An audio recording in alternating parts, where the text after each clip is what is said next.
محمد وعلیہ الطیبین الطاہرین وبعد السلام علی ولیہ ووزیرہ وامینہ وذریتہ وعزتہ ونصرتہ وعطرتہ وقرآن ناطقہ علی ابن ابی طالب غالباً علی کل غالب مطلوب کل طالب قاتل مرحب انتر والد شبیر و شبر قالا فی شانہ ضربت علی یوم الخندق افضل من عبادت الثقلین اللہم صلی علی محمد وآل محمد وبعد السلام علی اہل بیت الطیبین الطاہرین المعصومین المظلومین اللہم صلی علی محمد وآل محمد بسم اللہ الرحمن الرحیم ولیکم اللہ ولیکم الرسول وأولی الامر منکم. یہ آیت ہے کہ جو میں نے آج کی مجلس کے لیے منتخب کی. آج کی مجلس یوم زینب کے سلسلے میں ہے اور بی بی زینب ہی کے فضائل ہیں, بی بی زینب ہی کے مسائل ہیں, لیکن اس آیت کا انتخاب میں نے اس لیے کیا کیونکہ پروردگار نے اس آیت میں یہ کہا ہے کہ اللہ ولی ہے, اللہ کا رسول ولی ہے اور صاحبان امر ولی ہے. صاحبان امر کا تذکرہ ہوا ہے. صاحبان امر ایک ایسا لفظ ہے کہ جس پر بہت بحث ہوئی اور مکمل اور بہت سارے مختلف فقہ کے لوگوں نے اس کے اوپر مکمل بحث کی, مکمل ریسرچ کیا. اسی کی بنیاد کے اوپر یزید نے اس چیز کے بارے میں کہا تھا کہ میں صاحبان امر ہوں کیونکہ حکومت میرے پاس ہے اور اگر حسین میرے ہاتھ پر بیعت نہیں کر رہے تو اس کا مطلب کہ وہ باغیوں میں سے ہیں. تو صاحبان امر ایک ایسا لفظ ہے جس کے اوپر آج تک بحث ہے. لیکن صاحبان امر ہے کیا؟ وہ کہ جو اللہ کا امر رکھنے والے ہو, جن کے ساتھ اللہ کا امر وابستہ ہو. اللہ ہے تمہارا ولی, رسول ہے تمہارا ولی, اور وہ ہے تمہارا ولی جو صاحبان امر ہے, جس کے پاس امر ہے, جو اللہ کے پیغام کو تم تک پہنچاتا ہے. اس طرح پہنچاتا ہے کہ جو اللہ نے اس دنیا میں کام کروانا ہے وہ کام خدا کے ذریعے, اللہ جو ہے وہ آپ کے درمیان میں اتر کر نہیں آئے گا. خدا نے وسیلے بھیجے ہیں آپ کی طرف, اپنے آئینے بھیجے ہیں اپنی طرف, ذات و صفات کے, کہ جن آئینوں کی روشنی میں, جن آئینوں کے عکس میں آپ یہ دیکھتے ہیں کہ پروردگار کون ہے, وہ کیا چاہتا ہے, اس کی صفات کیا ہے, ایمان کیا ہے, دین کیا ہے, سدرۃ المنتہا کیا ہے, کوثر کیا ہے, عورت اور مرد کے درمیان کا فرق کیا ہے, بچوں کی عزت کیا ہے, حقوق العباد کیا ہے, حقوق اللہ کیا ہے, نماز کیا ہے, روزہ کیا ہے, زکوٰۃ کیا ہے, تزکیہ نفس کیا ہے, سچ کیا ہے, حق کیا ہے, ہر چیز کو بتانے والا, سمجھانے والا اللہ. لیکن اللہ نے اپنی ذات و صفات کے وہ آئینے بنائے ہیں کہ جن کے لیے خدا نے کہا یہ میرے صاحبان امر ہیں. یہ وہ ہے صلی علی محمد وآل محمد. اب صاحبان امر ہر وہ جو خدا کا کام کرنے والا ہو, ہر وہ جو اللہ کے لیے اللہ کا کام سر انجام دے, جس کو اللہ منتخب کر کے بھیجے. میں نے اس سے پہلے بھی آپ کے سامنے اس آیت کی تلاوت کی تھی کہ جو سورہ آل عمران کی آیت ہے, اللہ نے کیا کہا کہ میں جس کو چاہتا ہوں اپنی رحمت کے لیے چن لیتا ہوں. خدا کی مرضی ہے کہ وہ کس کو چنتا ہے کہ وہ اس پہ اپنی رحمت نازل کرے اور اس کو اپنے غضب سے دور رکھے اور وہ اللہ کے پیغام کو لے کر آپ تک پہنچے. اللہ نے حضرت ابراہیم, حضرت نوح, حضرت لوط, حضرت اسماعیل, حضرت ابراہیم, جتنے انبیاء بھیجے ہیں خدا نے ان کو اپنے صحیفوں کے ساتھ, اپنے پیغام کے ساتھ, اپنی شریعت کے ساتھ, اپنی کتاب کے ساتھ آپ تک بھیجا تاکہ وہ اللہ کے امر کو یا اللہ کے پیغام کو آپ تک پہنچا سکے. تو جس نے بھی اللہ کا کام کیا وہ ہے صاحبان امر. اب کہا یہ جاتا ہے کہ انبیاء ہیں صاحبان امر, کبھی کہا جاتا ہے رسول ہیں صاحبان امر, کبھی کہا جاتا ہے امام ہے صاحبان امر. لیکن محض وہ صاحبان امر نہیں ہے کہ جن کے ساتھ خدا کا معصوم ہونا یا نبی ہونا یا امام ہونا جڑا ہوا ہے. ہر وہ انسان جو کام کرتا ہے. حق تو یہ ہے کہ وہ مکری کہ جس نے رسول خدا کے غار کے باہر ایک دیوار طریقے سے کھینچ لی تھی اپنی ایک جالا بننے کے بعد, جس کی وجہ سے لوگوں نے جب دیکھا کہ یہاں پہ جو جالا ہے ادھر نہیں جا ہو سکتے ہیں رسول خدا, وہ بھی اللہ کا امر بتا کر لے کر آئی تھی. وہ بھی تھی صاحبان امر. اس وقت ولی وہی تھی, اس لیے کہ اس نے اللہ کا کام سر انجام دیا, اللہ کے رسول کو بچانے کا کام سر انجام دیا.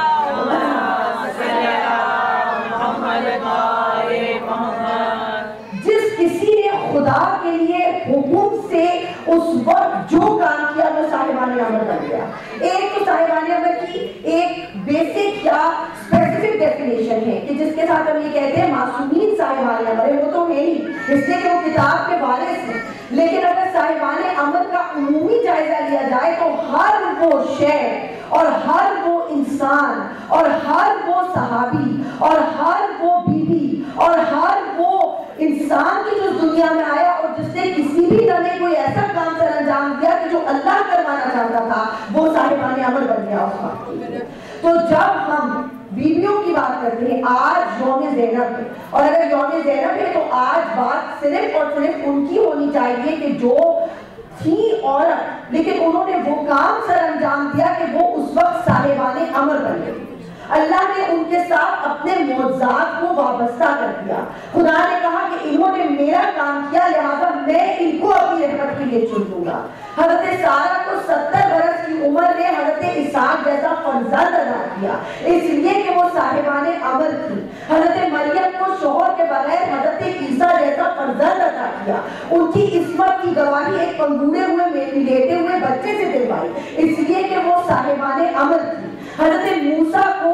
اس طریقے سے دریا میں بہاتے ہوئے حضرت آسیہ کے پاس پہنچایا اس لیے کہ وہ اللہ کا کام کرنے والی تھی, صاحبان امر تھی. جناب خدیجہ کو رسول خدا کی زندگی میں شامل کیا اس لیے کہ وہ رسول قرآن کی آیت ہے کہ رسول تو مفلس تھا, ہم نے تجھے مال و دولت عطا کی ہے. وہ اللہ کا کام کرنے والی تھی اس لیے خدیجہ بنی. اور پھر اللہ نے کہا کہ دیکھو جو میرا کام کرتا ہے اس میں اور باقی عورتوں میں فرق یہ ہے کہ کائنات کی عورتوں کی کفالت کرنے والا مرد ہے لیکن میرے رسول کی کفالت کرنے والی عورت ہے. کائنات کے لوگوں کی نسل لے کر آگے چلنے والا مرد ہے لیکن رسول کی نسل لے کر آگے چلنے والی عورت ہے. اس لیے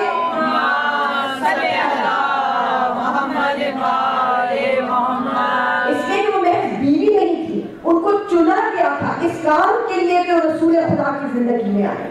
آج جب جناب خدیجہ کے فضائل کو کم کرنے کی کوشش کی جاتی ہے تو مجھے یہ سمجھ میں نہیں آتا کہ وہ بیوی کہ جو رسول خدا کی زندگی میں 25 برس رہی, جن بیوی کا وہ مقام تھا کہ وہ بنو ہاشم کی واحد رسول خدا کی بیوی جو کہ بنو ہاشم کی تھی, وہ عورت کے جو تمام کے تمام بیویوں کو ان کے باپ رسول خدا کے گھر میں بٹھا کر گئے. ایک عورت ہے کہ جن کے گھر میں رسول خدا خود بارات لے کر گئے ہیں, ان کو عزت دی ہے. جب تک وہ زندہ رہی ہے دوسری شادی نہیں کی انہوں نے, ان کے ساتھ احترام کا درجہ رکھا ہے. تمام کی تمام دولت, میں کہتی ہوں حضرت خدیجہ کے لیے کہا جاتا ہے کہ وہ اتنی دولت تھی ان کے پاس کہ جب وہ رسول خدا کے پاس شادی ہو کر آئی ہیں اس وقت 50 عربی نسل کے اونٹ مال و جواہرات سے بھرے ہوئے جناب خدیجہ کے ساتھ آئے تھے. اور جب وہ تمام کے تمام جواہرات جو ہے وہ اونٹوں سے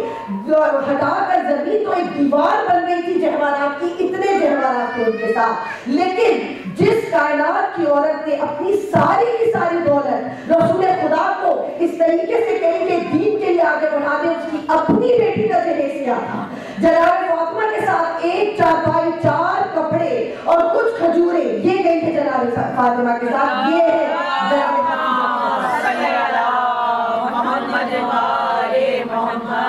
آج جب ہم تمام طرح کی حدیثوں کی کتابوں میں دیکھیے 25 برس جناب خدیجہ رسول خدا کی زوجہ رہی ہے. جب رسول خدا کی شادی جناب خدیجہ سے ہوئی ہے اس وقت ان کی عمر تھی 25 برس. لہذا 25 اور 25 کو جمع کریں 50 برس رسول خدا کی عمر تھی جب جناب خدیجہ کی وفات ہوئی. اس کے بعد رسول خدا اس وقت تک انہوں نے کوئی شادی نہیں کی جب تک جناب خدیجہ زندہ رہی. 50 برس سے 60 برس کی عمر میں رسول خدا اس دنیا سے چلے گئے اور 10 سال میں رسول خدا کے 10 نکاح ہوئے. اگر ان 10 نکاحوں کو آپ دیکھیں تو ایک بھی جو کہ رسول خدا ہر بیوی کے ساتھ ایکول ٹائم انہوں نے شیئر کیا ہے. وہ آج کل کے مردوں کی طرح نہیں ہے کہ اگر ایک کو چھوڑ کے دوسری شادی کی تو پھر دوسری پہلی بیوی کا تو کبھی پوچھا ہی نہ اور پھر وہ دوسری بیوی سب سے بہتر بن گئی. آج کل کے زمانے کے مرد یہ کرتے ہیں جو صحیح معنوں میں واقعتاً دو بیویوں کو ساتھ رکھتا ہے مرد, اس کے لیے کہا گیا ہے کہ ایک ایک چیز میں آپ کو انصاف کرنا پڑتا ہے. اگر آپ انصاف نہیں کر سکتے تو مت کیجیے دوسری بیوی. اس لیے کہ دوسری بیوی کا مطلب یہ نہیں ہے کہ آپ شادی کر لیں, یا تو آپ چھوڑے پہلی بیوی کو یا کسی وجہ سے بیوی کا پرابلم ہو جائے. دو بیویاں رکھنے کے بعد پہلی بیوی کے بعد دوسری بیوی آئی تو پھر دوسری بیوی کے گھر میں بیٹھے ہوئے پہلی بیوی کو پوچھنے ہی رہے, یہ اللہ کو جا کے جواب دینا پڑے گا. لیکن اللہ کے رسول نے اس طریقے سے اپنی بیویاں نہیں رکھی ہیں. ہر بیوی کو اتنا ہی حق دیا ہے کہ جتنا حق اس کے لیے تھا. تو اگر آپ 10 سال اور 10 بیویاں دیکھ لیں تو ہر بیوی کی حق 1 سال آتا ہے. تو عائشہ کے جن کی شادی اس وقت ہوئی ہے کہ جب وہ محض 13 برس کی تھی اور 1 سال رسول خدا کی زندگی کا ان کے حصے میں آیا, ان کی حدیثوں سے پوری کتابیں بھری ہوئی ہیں. اور 25 برس جس عورت نے جو اپنے زمانے کی سب سے انفلوئنشل عورت تھی, جو اپنے علم سے, اپنے عرفان سے, اپنی معرفت سے تمام عورتوں کو ایمان پڑھانے والی تھی, ان کی کوئی حدیث آپ کو نظر نہیں آتی ہے. یہ ہے وہ وقت جب آپ صاحبان امر کو نہیں سمجھ سکتے تو آپ اللہ کے امر کو, اللہ کے پیغام کو سمجھیں گے.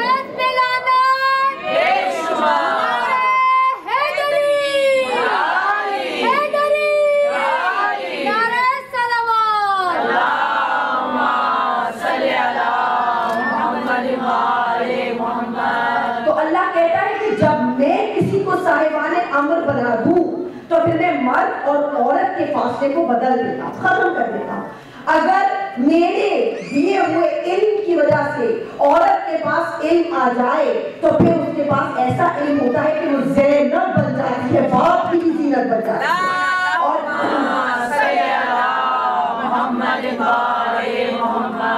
جو پورے کے پورے دین اسلام کی زینت تھا اس کی زینت جناب فاطمہ,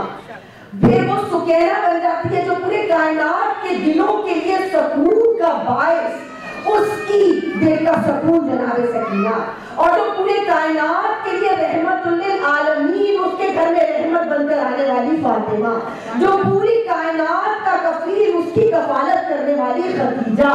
اگر انسان عورت کے اس مقام کو سمجھ لے کہ جس کی وجہ سے اللہ نے دنیا میں اگر کسی انسانی رشتے کے ساتھ اپنا تعلق جوڑا ہے تو وہ عورت کا رشتہ ہے. کیا کہا اللہ نے, میں تمہیں 70 ماں کے برابر محبت کرتا ہوں. اللہ نے کبھی کسی مرد کے کسی بھی رشتے کو اپنے ساتھ نہیں جوڑا, عورت کے رشتے کے ساتھ اپنے آپ کو جوڑا. میں 70 ماؤں کے برابر تم سے محبت کرتا ہوں, کیونکہ اللہ جانتا ہے کہ ماں ہونے کا درجہ وہ درجہ ہے جہاں پہ عورت کے ساتھ قربانی, وفا, ایمان, اپنے آپ کو فنا کر دینا, تکلیفوں کو برداشت کر کے نسلوں کو پروان چڑھانا آگے ہوتا ہے. اور خدا جانتا ہے کہ اللہ کے ساتھ مثال اسی کی دی جا سکتی ہے کہ جو قربانی کا مطلب سمجھتا ہو, جو بے نیازی کا مطلب سمجھتا ہو, جو ساری زندگی تکلیف اٹھا کر اولاد کو بڑا کرے اور اس کے بعد بڑے آسانی کے ساتھ اس کو کسی دوسرے کے حوالے کر دے, یہ ہوتی ہے عورت. اور جب تک عورت کا مقام نہ سمجھا جائے اس وقت تک بیوی کا مقام نہیں سمجھا جا سکتا ہے. عورت کا درجہ وہ ہے اللہ کی نظر میں کہ خدا نے عورت کو رحمت بنایا. اللہ کیا کہتا ہے, اگر بیٹا دوں گا تو نعمت ہے, بیٹی دوں گا تو رحمت ہے. نعمت کا سوال ہوتا ہے, رحمت کا سوال نہیں ہوتا ہے. رحمت محض آپ کو جنت تک لے جاتی ہے. خدا نے کہا ہے کہ دیکھو بیٹا دیا ہے تو نعمت ہے, اس کا سوال ہوگا. اگر بیٹی آ گئی اور صحیح طریقے سے محبت سے عزت سے پال دیا تو پھر تمہارے گھر پر رحمت ہی رحمت برسے گی اور کچھ بھی نہیں برسے گا.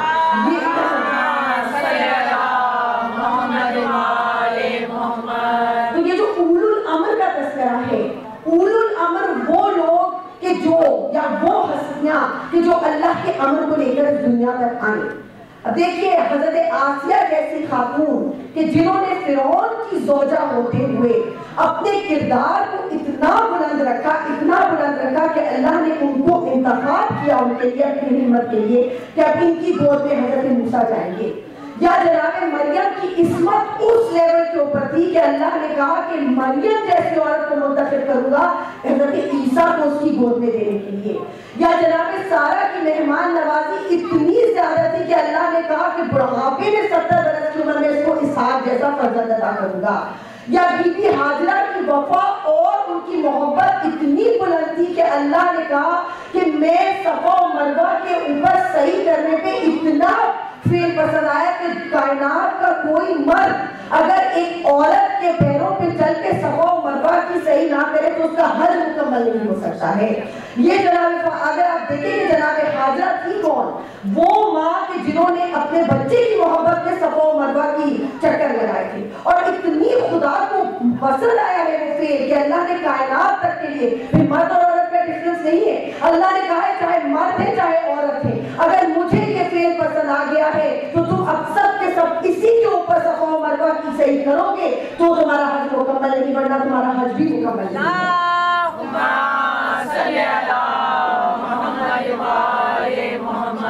تو اولو الامر جو امر رکھنے والے ہوتے ہیں چاہے وہ عورت ہو چاہے وہ مرد ہو جب وہ اللہ کا امر بجائے لاتا ہے تو پھر وہ ختیجہ بن جاتا ہے. پھر اس کا مقام وہ ہو جاتا ہے کہ اس مقام کے سامنے کوئی اور زوجہ رسول خدا کی تمام زوجہ جو ہے وہ قابل احترام ہے ہم نے مانا لیکن جو مقام رسول خدا نے خود حضرت ختیجہ کو دیا ہے اور کسی زوجہ کو نہیں دیا تو ہم یہ ضرور کہہ سکتے ہیں کہ وہ ختیجہ وہ تھی کہ جنہوں نے رسول خدا کی اولاد کو اس دنیا میں لائی اور جنہوں نے رسول خدا کی حفاظت کی اور خود تمام طرح کی ہر طرح کی تمام دولت اور علم رکھنے کے باوجود خود اپنے آپ کو پیچھے کر کے اپنے شوہر کے لیے اور تمام کے تمام دین کے لیے اپنا سب کچھ جو ہے انہوں نے نکال دیا. لیکن یہ کہا جاتا ہے دیکھیے کہا جاتا ہے کہ اس زمانے میں تمام عورتوں کو رسول خدا اور مولا علی نے کہا جاتا ہے رسول خدا جو وہ تھے کہ جو تو آپ نارمل اسلامیات کی کتابوں میں بھی پڑھ لیں مردوں کو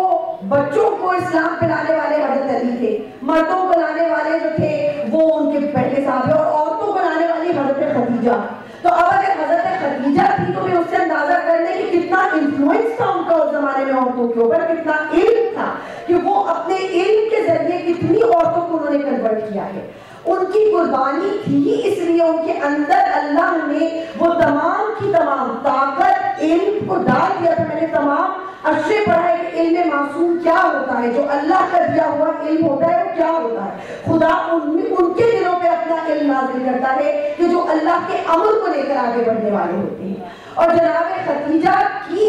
اولاد جناب فاطمہ الزہرا اگر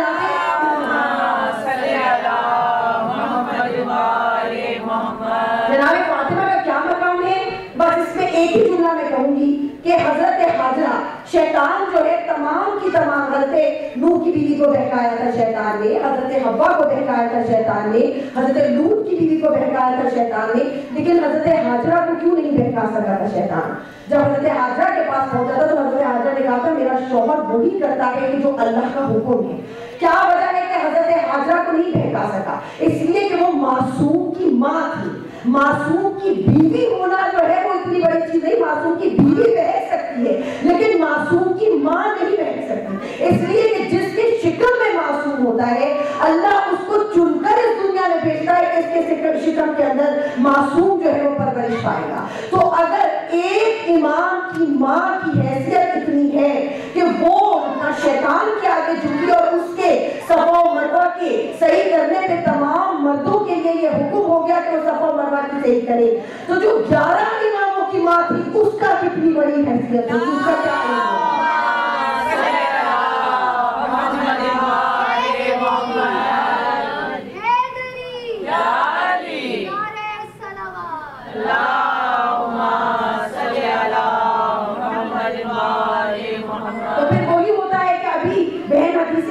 بہت خوبصورت انہوں نے ہمارے سامنے بیان کیا حدیثی قصہ میں کس طریقے سے جناب فاطمہ میں کہیں نا مرد اور عورت کا فرق مٹ جاتا ہے. پھر جناب فاطمہ کا کس طرح تذکرہ ہوا ہے. فاطمہ کا باپ فاطمہ کے بچے فاطمہ کا گھر. یہ نہیں کہا کہ رسول کی بیٹی فاطمہ یا علی کی بیوی فاطمہ یا حسن و حسین کی ماں فاطمہ. یہ کہا کہ فاطمہ کا باپ رسول فاطمہ کا شوہر علی اور فاطمہ کے بچے حسن و حسین. یہ مقام ہو جاتا ہے صاحبان عمر کے لیے. اس لیے کہ وہ مقام وہ ہے کہ جہاں پہ جناب فاطمہ ایک عام بیٹی نہیں تھی بلکہ وہ تھی کہ رسول خدا کے گھر میں رحمت بن کر آنے والی تھی کہ جن کے لیے کہا جاتا ہے کہ رسول خدا کہتے تھے فاطمہ میرے جگر کا ٹکڑا ہے.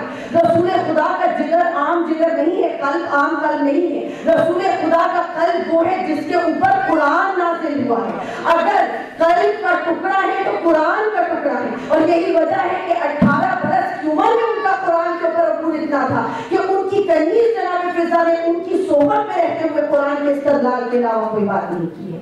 اور انہی کی اولاد جناب زینب کہ جن کی پیدائش کے اوپر میرے مولا علی نے کہا تھا کہ میں نے اس کا نام زینب رکھا ہے کیونکہ یہ میری زینت ہے، باپ کی زینت ہے، جن کا علم اس مقام کے اوپر تھا کہ جب وہ خطبے دیتی تھی تو ان کو فاتح شام کہا جاتا تھا، کہا جاتا تھا دیکھیں کہ یہ وہ ہے کہ جو علی کے لہجے میں بات کرتی ہے، یہ وہ ہے جس میں علی کا علم ہے، یہ وہ ہے جس میں علی کا نور ہے، یہ وہ ہے جس میں علی کا عرفان ہے۔ تمام لوگوں نے تلوار اٹھائی لیکن زینب نے تلوار اٹھائے بغیر فاتح شام بن کر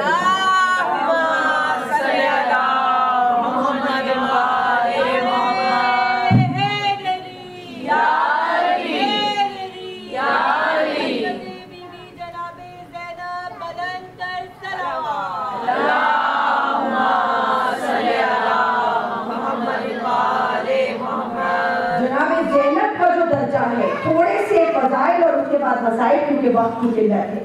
جناب زینب کا جو درجہ ہے وہ یہ ہے کہ میں یہ سمجھتی ہوں اور یہ بہت سارے ریسرچ کرنے والوں نے، بہت سارے آتھرز نے، بہت سارے فلاسفرز نے، بہت سارے عالموں نے یہ لکھا ہے کہ صرف جناب زینب کو اگر امام حسین کے بعد امام نہیں بنایا گیا تو وہ اس لیے نہیں بنایا گیا کیونکہ امام کی اولاد جناب زین العابدین اس وقت حیات تھے، ورنہ ان کے علم میں، ان کے نور میں، ان کے عرفان میں، ان کی معرفت میں کوئی کمی نہیں تھی۔ اسی وجہ سے جب جناب زین العابدین کے پاس گئی تھی کہ کیا خیموں کو ہم جلتا رہنے دیں اور خود جل کے مر جائیں یا باہر نکل آئیں، تو جناب زین العابدین نے کہا تھا کہ آپ مجھ سے پوچھنے آئے ہیں پھوپھی اماں، اس لیے کہ تمام اپنے بھائی کو سہارا دینے والی جناب زینب، اپنے بھتیجے کو بچانے والی جناب زینب، جگہ جگہ میں کہتی ہوں فرق نہیں ہے جناب زینب اور موسیٰ کے اندر۔ دیکھیے حضرت موسیٰ وہ ہیں کہ جنہوں نے فرعون کے مقابلے کے اندر اللہ کے پیغام کو بلند کر کے بتایا تھا کہ فرعون وہ ہے کہ جو خدا کا دعویٰ کرنے والا ہے لیکن مشرک عظیم ہے، اور جناب زینب وہ تھی، یزید وہ انسان تھا کہ جس نے خطبہ پڑھتے ہوئے یہ بات کہی تھی کہ یاد رکھ لو اس بات کو کہ یہ قرآن جو تھا بنو ہاشم کا ڈھکوسا تھا، نہ کوئی قرآن ہے، نہ کوئی اللہ ہے اور نہ کوئی رسول ہے۔ اس وقت جناب زینب تھی جنہوں نے کہا تھا کہ او تم غلام کی اولاد، تمہاری یہ ہمت ہے کہ تم قرآن کے اوپر انگلی اٹھاؤ اور تم اللہ کے رسولوں کے اوپر انگلی اٹھاؤ۔ امام حسین دنیا سے چلے گئے تھے، اس وقت جب یزید نے ہاتھ اٹھایا ہے اور انگلی اٹھائی ہے قرآن کی طرف اور اللہ کی طرف، تو جیسے حضرت آدم سے لے کر 1,24,000 انبیاء اور اس کے بعد امام اللہ کے حکم کو پروٹیکٹ کرتے آئے تھے، اس طرح اس وقت پروٹیکٹ کرنے والی اسلام کو اور دین کو اور قرآن کو اور دین کو جناب زینب تھی۔ یہ تھی جناب زینب۔ اگر وہ صاحبان امر نہیں ہیں، اگر وہ ایسی نہیں جن کی اطاعت ہم پر واجب ہے، اللہ نے کہہ دیا ہے اطاعت کس کی واجب ہے؟ اطیعوا اللہ واطیعوا الرسول واولو الامر منکم، اطاعت اللہ کی، اطاعت رسول کی اور صاحبان امر کی اطاعت۔ تو اگر اطاعت واجب ہے تو ہر اس کی اطاعت واجب ہے، ہر اس کا احترام واجب ہے، ہر اس کی محبت واجب ہے کہ جو اس قابل تھا کہ اللہ نے اس کو اپنی رحمت کے لیے چنا اور اس کے ساتھ اپنے امر کو منسوخ کر دیا۔ جناب زینب کا مقام وہ ہے کہ اگر کسی نے جناب زینب سے پوچھا ہے، دیکھیے جناب زینب وہ بیوی کہ جو تمام کائنات کو علم دیتی نہیں، ان سے کسی نے پوچھا تھا کہ بیوی آپ کی اتنے صفات ہیں، آپ کا سب سے جو آپ جس کو چنتی ہیں اپنے لیے وہ لقب کیا ہے آپ کا؟ تو بیوی نے کہا تھا جس لقب کو میں اپنے لیے چنتی ہوں وہ ہے ام المصائب، میں وہ ہوں کہ جو مصائب کی ماں۔ جناب زینب آج کا دن ہم کہتے ہیں کہ کیا مشکلیں امام حسین کے ساتھ ختم ہو گئی؟ امام حسین کی مشکل بہت بڑی مشکل تھی، لیکن جو جناب زینب کی تکلیف ہے، بس ایک چھوٹی سی بات ہے کہ جب جناب زینب پہنچی ہے یزید کے سامنے اور یزید نے جناب زینب کو یہ کہا کہ زینب تم تو کہا کرتی تھے تم لوگ کہ بھائی ہمارے ساتھ اللہ نے بہت عزت رکھی ہوئی ہے، لیکن قرآن کی آیت ہے نا عزت، کہ اللہ ہی عزت دینے والا ہے، اللہ ہی ذلت دینے والا ہے، آج میں یہاں تخت پر بیٹھا ہوں اور تم میرے سامنے یہاں موجود ہو۔ تو جناب زینب نے کہا کہ اب تم بتاؤ کہ اتنی مشکلوں کے بعد, اتنی مشکلوں کو حاصل کرنے کے بعد کیا تمہیں پتہ چلا ہے کہ اللہ نے عزت کیوں دی ہے؟ تو جناب زینب کا ایک ہی جملہ تھا کہ یزید بڑی مشکلیں کاٹی ہیں, میں نے اپنے ہاتھوں سے علی اکبر کے لاشے کو کس طرح کفن کیا ہے, میں نے قاسم کے ٹکڑے سمیٹے ہیں, میں نے اپنے بچے اونو محمد کو کس طرح قربانی کے لیے بھیجا ہے, لیکن سب سے بڑی تکلیف میرے لیے یہ ہے کہ آج دربار میں میں کھڑی ہوں اور تو یہاں پہ میرے سامنے موجود ہے. جناب زینب کا چادر کا دیکھیے, یہ عام چادر نہیں تھی, آپ اندازہ کر کے دیکھیں وہ بیوی جو تمام بیویوں کی چادر کی ضمانت ہے, یہ وہ چادر تھی, اور یہ وہ بیوی ہے جن کا سایہ کبھی کسی نے نہیں دیکھا تھا. اسی تو کہا جاتا ہے نا کہ بازار سے لے کر دربار تک 7 اذانیں بلند ہوئی ہیں اور 7 اذانیں ختم ہوئی ہیں. اتنا چھوٹا سا, آپ کبھی جائیں شام زیارت کرنے کے لیے, وہ چھوٹا سا فاصلہ ہے. جب میں ادھر زیارت کرنے گئی تھی, میں نے کہا کہ بی بی اتنا چھوٹا سا راستہ اپنے پیٹ کی اور 7 اذانیں گزر گئی, اس لیے کہ کتنی دفعہ مچی آئی ہوگی میری بیوی کو, کس بازار سے نکلی ہے بیوی, چاروں طرف لوگ موجود ہیں, رنگوں محفل کی محفلیں ہیں اور بیوی کے سر کے اوپر چادر نہیں. کس طریقے سے میری بیوی نے کہا ہے کہ جب میں آئی تو کیا دیکھتی ہوں کہ جزیر جو ہے وہ ایک لکڑی کے ساتھ میرے بھائی کے سر سے گستاخی کر رہا ہے, اور میں نے اس کو کہا کہ تم شہیدوں کے سر سے, ہائے میری بیوی زینب تم شہیدوں کے سر سے یہ کس طرح گستاخی کر رہے ہو. ارے میں کہتی ہوں جناب زینب کے مسائل شام غریبہ سے تو شروع ہوئے ہیں. ارے کیا کہتی ہے میری بیوی, بس ایک دفعہ گھبرائی تھی دلائے زینب کیا پر جب شمر کا خنجر بھائی کے گلے میں چلتے دیکھا تھا, اس کے بعد زینب شام غریبہ بھی پہلے پر آ گئی. ارے کس طرح تیری اندھیرے میں لاشوں سے ٹکراتی, کبھی جناب سکینہ کو تلاش کیا ہے, کبھی امام حسین کو تلاش کیا ہے. ارے کس طرح میری بیوی بازاروں میں اور درباروں میں پھری ہے, ارے کس طرح میری بیوی نے سکینہ کو تماچے پڑتے دیکھا ہے, ارے کس طرح میری بیوی نے جناب زین العابدین کے پیروں میں بیڑیاں دیکھی ہے, ارے کس طرح میری بیوی نے علی اکبر کے سینے سے بچی نکلتے دیکھی ہے, ارے کس طرح میری بیوی نے خیمے چلتے دیکھے, ارے کس طرح چادریں لٹتی دیکھی, ارے کس طرح ہر طرف خون کی فوار دیکھی, ارے تلواریں چلتی دیکھی, ارے کس طرح بیمار بھتیجے کو سینے سے لگایا, ارے کس طرح رات کو میں کہتی ہوں بیوی جو آپ رات کو باہر آئی ہیں, کس طرح آپ نے رات کے اندھیرے میں خیموں کا حفاظت کی ہوگی, کبھی ایک طرف دیکھتی تھی کبھی دوسری طرف دیکھتی تھی. اور محمد ہائے قاسم, کہا جاتا ہے میری بیوی جب رات کو موجود تھی, بہت روایتوں میں یہ روایت بلند ہوئی ہے, بس اسی میں مسائل ختم کروں گی. دور سے ایک سوال آتا دیکھا تھا میری بیوی نے, ایک مرتبہ علی کی بیٹی کو جوش آیا, کھڑے ہو کر کہا ارے تم کون ہو, اب تو ہمارے پاس کچھ نہیں بچا, ارے خیمے جل گئے ہیں, تمام شہید چلے گئے ہیں, تم یہاں کیوں آ رہے ہو. وہ سوال نہیں رکا, جب بیوی نے تلوار کو بلند کیا, کہا اگر خیموں کے پاس آئے, ہائے بیوی علی کی بیٹی کس طریقے سے تلوار لے کر کھڑی ہے. ایک مرتبہ سوار اپنے گھوڑے سے اترا, اپنے چہرے سے نقاب اٹھائی, بس نقاب کا اٹھانا تھا کہ میری بیوی نے ہاتھ سے تلوار لی. آئے بابا, آئے بابا, اب آئے ہو بابا, ارے حسین کا گلا کٹ گیا بابا, علی اصغر پیاسے شہید ہو گئے, علی اکبر کی آواز بند کر دی گئی, اور محمد چلے گئے بابا, خیمے جل گئے بابا, بیویوں کے پردے لٹ گئے.